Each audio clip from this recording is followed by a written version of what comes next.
Good morning friends.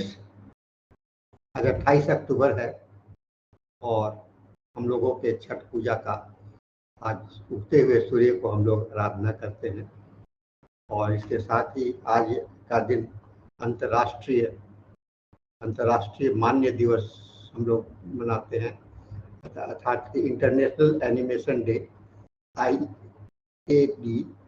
और इस दिन हर वर्ष ASIFA international association international D film D animation द्वारा मनाया जाता है, जो 1892 में पेरिस में प्रस्तुत किया गया था, जिसमें प्रोजेक्टेड एनिमेशन को सार्वजनिक प्रदर्शन का याद दिलाता है।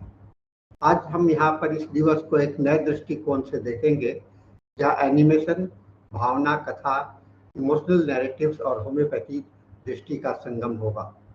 एनिमेशन का अर्थ है, हम लोग जानते हैं कि ये बच्चों लोग काफ़ी इसमें एनिमेटेड फिल्म को देखते हैं। तो एनिमेशन सिर्फ बच्चों के मनोरंजन नहीं, बल्कि एक भावनाओं की भाषा है जो उसे रूप देता है और उसे स्थान भी देता है और आगे बढ़ाता है। जैसे कल जब हम एक एनिमेशन फिल्म देखते हैं तो हमें एक पात्र से जुड़ाव होता है, उसके दुख सुख में हमारा भी हिस्सा बन जाता है। और यही जुड़ाव होम्योपैथी में होता है। हम किसी मरीज के भाव विशेष में प्रवेश करते हैं तो उसकी पीड़ा भावना को समझते हैं। इस प्रकार एनिमेशन हमें दिखाता है कि हम एक कहानी का हिस्सा कैसे बनते हैं, और होम्योपैथी हमें दिखाती है कि मरीज की कहानी में हम चिकित्सक सहयोगी कैसे बनते हैं।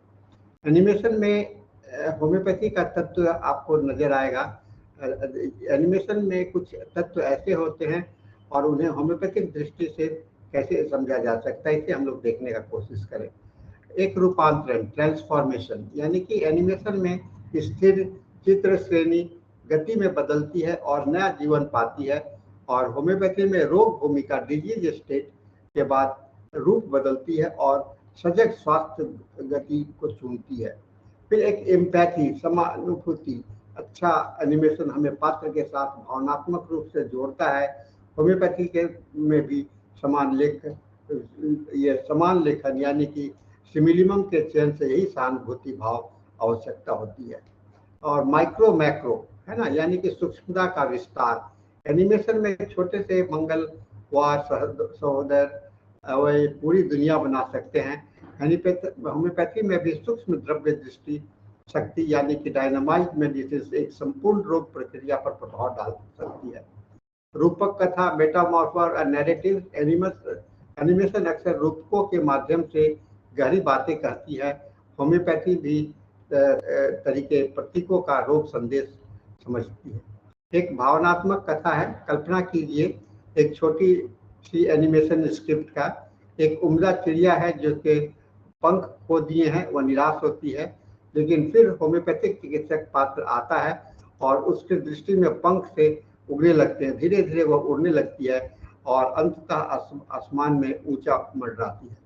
यह कथा हमें बताती है कि रोग, चिड़िया का पंख खोना और चिकित्सक सहयोग, होम्योपैथिक अभिगमन, पुनरुद्धार चिड़ियों में उड़ान भरता है। यह भावना कथा दर्शाती है कि रोग केवल यांत्रिक विघटन नहीं, बल्कि भाव विश्व की में गिरावट है, और उपचार सिर्फ दवा ही नहीं बल्कि उम्मीद और उत्थान है। तो होम्योपैथी के दृष्टि से संदेश हम लोगों का यह होगा कि मरीज हृदय को समझे, उसे सुने, उनकी भाषा जाने, उनकी कथा में को महत्व दे। जैसे एनिमेशन सूक्ष्म रूप काम में लाती है, वैसे ही होम्योपैथी में रोचक मॉडलिटी, मेंटल स्टेट और ड्रीम्स पर ही ध्यान देना चाहिए। उपचार में एक सह कथा को नैरेटिव बनता है, जिससे मरीज स्वयं ही अपनी कहानी का नायक बनता है और चिकित्सक उसका पृष्ठभूमि का चित्रकार बनता है।